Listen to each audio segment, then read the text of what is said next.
Hello, this is Kenny. Welcome to lesson number 19. In this lesson, I'm going to teach a march by this composer, Robert Schumann. He was a German composer born in what was known as Saxony at the time, but which is actually in Germany now. And he lived from 1810 to 1856, okay? Didn't live too long, 46 years, and a lot of composers back then did not. And sometimes Robert Schumann gets confused by someone living exactly at the same time, a man named Franz Schubert. They're totally different composers, but there is a confusion because they both wrote for the piano. They both wrote at the same time. But this is Robert Schumann, and he has a fascinating history. I'm not going to go into it too much at all right now. It would take too long, but anyway, he was child prodigy, great on the piano. He also wrote symphonies and songs, very good songwriter.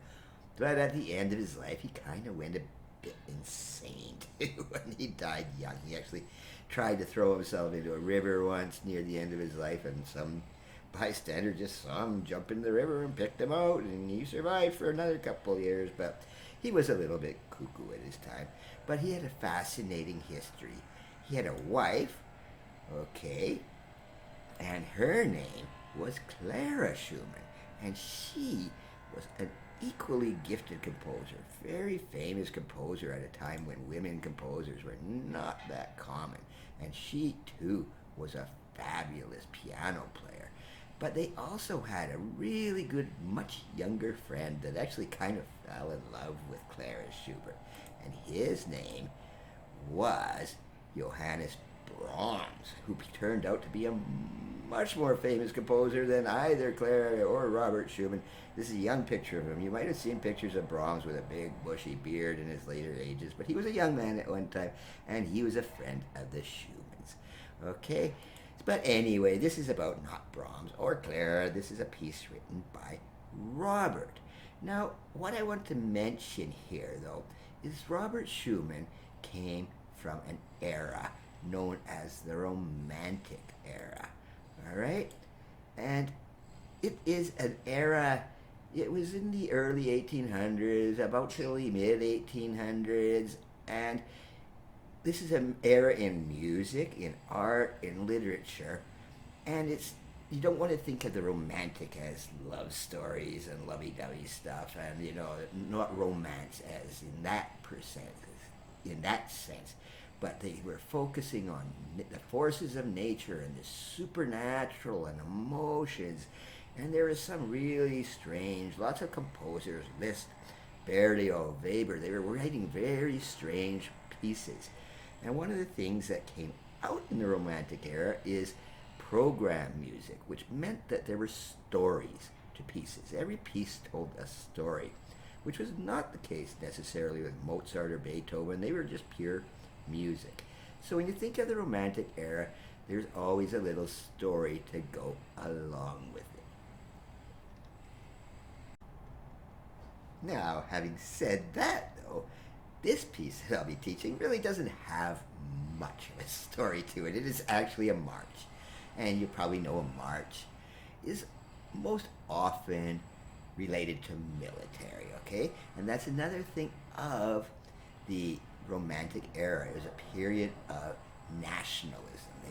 Countries were just coming into being, countries as we know them. Before that, they, weren't known, they were changing so fast, Saxony becoming Germany, and then Saxony would become Prussia, and then into Germany. But anyway, this is from a piece for the young, and as many other composers, Schumann wrote many pieces for children to learn, and this is a march.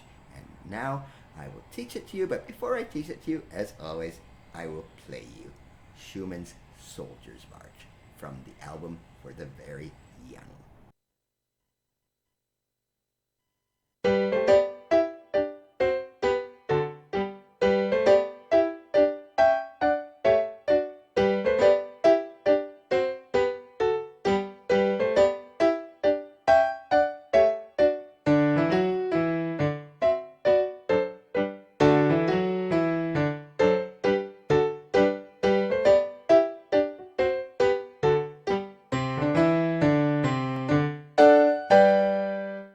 Okay, first and foremost, of course, it's a march. And a march just means a very strict, stately rhythm, okay? You want these soldiers going just very stately and very much in order. So you have a very straight order here. You just want to make sure that they are stepping in time, okay? You don't have a march that's just going, because they can't, these soldiers, they're actually trained to be obedient, okay? Other thing I want to mention here, a march could be in 4/4. This one happens to be in 2/4 time, or what's known as cut time. That just means you are counting in 2 instead of 4. So it's 1, 2, 1, 2, 1, 2, 1, 2, 1, 2. If it was in 4/4 time, you'd be counting it like this: 1, 2, 3, 4, 1, 2, and it's not. He wrote it in 2/4 time. Now, the thing that is really concerning about this, and what I really want to teach in this lesson, the main reason for this lesson, is this little bunch right off the start here, okay? There's a really weird looking little progression, this thing. And I'm just going to go aside from the thing. I'll get rid of the sheet music for just a second to explain what this is actually doing. So what I've actually done here is made a little chart out here, okay? Now this is how it's notated, okay? What this is a dotted eighth note, which is actually this, okay? If you look carefully down here, this is the same as this, okay? And this is a 16th note. And the way they notate it is just to keep it all together. So that's why it looks so funny. Now, if you recall, in lessons about dotted notes, it just adds half the note. So when you add half of a eighth note to this eighth note, you're going to get a 16th note. All right? And then you just have another 16th note. So all it's really doing is playing 3 16th notes, the length of 3 16th notes, if this makes any sense, and adding another 16th note. So they just look really funny. So if you want to really learn how to play that, this is the first part. Do it really slow. 1, 2, 3, 4, 1. All right? Eventually it'll just come naturally. But you want to do it really slow at first. 1, 2, 3, 4, 1. And that's all I've got down here. 1, 2, 3, 4, 1. This just makes a really sharp rhythm. And a sharp rhythm for a good march. What I did down here is just to try to sort of make it so it's more understandable to you, okay? This dotted thing again, all right? This is a dotted half note, 2 beats, all right? Plus 1 for the dot is another third, so half of a half note, a quarter note, and then another one. So I know this may look confusing, but this is just how they write it. So just keep practicing it. 1, 2, 3, 4, 1, and then eventually just go really quick. 1, 2, 3, 4. You can't even say it that quickly, all right? But that is the idea behind that. Okay, on to the rest of the march. Okay, now that we get that out of the way, you'll notice here, all of these places here, it's all eighth notes followed by eighth rests. Schumann could have wrote it like this. In quarter notes, but he wants it choppier.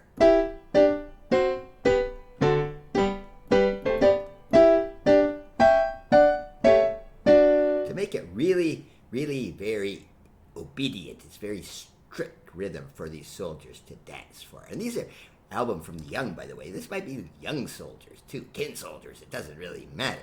But that is what he wanted. He wants to have that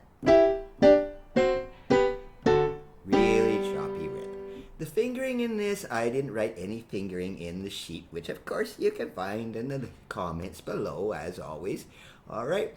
Because it's quite simple. You can look at it. The left hand is very similar, very simple.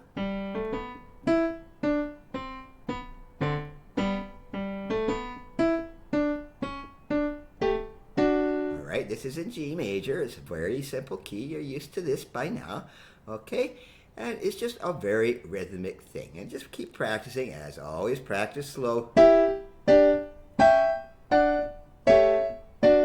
Okay, now I'll put it down to the bottom part of the piece, which you can't really see here too well, because it does do a couple little different things.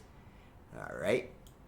Okay, starting here, it is a little bit different because all it does is do this. All right. Okay, it's very similar. There's that same dotted eighth going to a 16th note rhythm.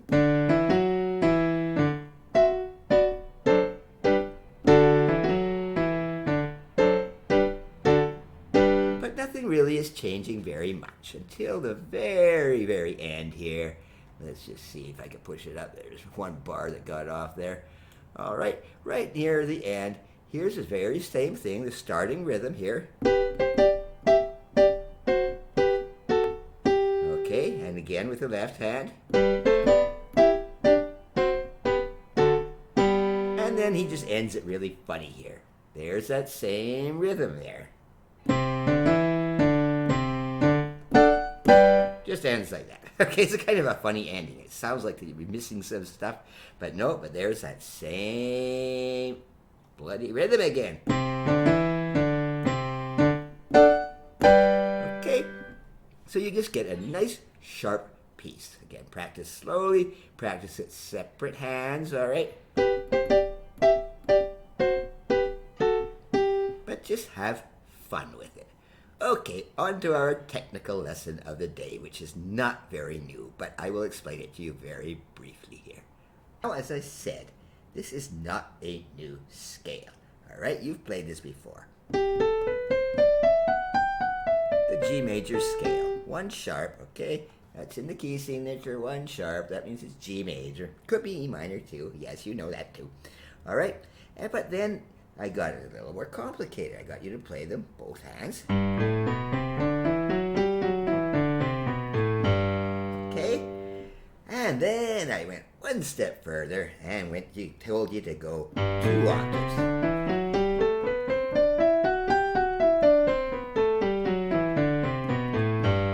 Okay? I'm going to include this cheat sheet because it's the old one. But what I want you to do is have some fun with this, okay?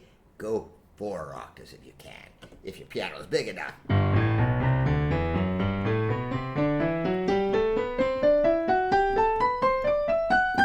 All right, go all the way as far as your piano will reach and play the whole gamut of your keyboard, all right? And the same for the arpeggios.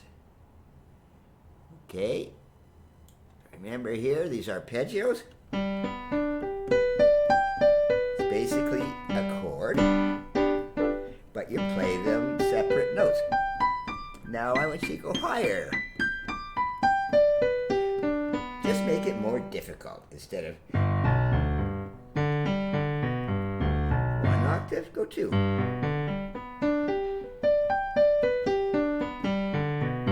All right, just make it a little more difficult on yourself. Try this on yourself in any key that this piece happens to be in G major. That's why I'm giving you the G major. If you go into C major, do some C major practice so you're used to that chord structure. So instead of just 1 octave of the chords, okay, remember the chord inversions here? Do 2. Oops, I just made a mistake.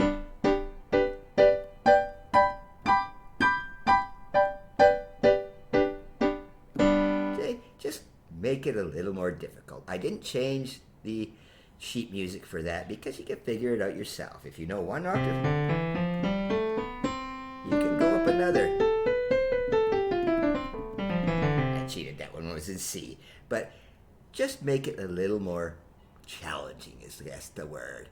All right, that was lesson number 19, Schumann's Little March in G major. I will talk to you later.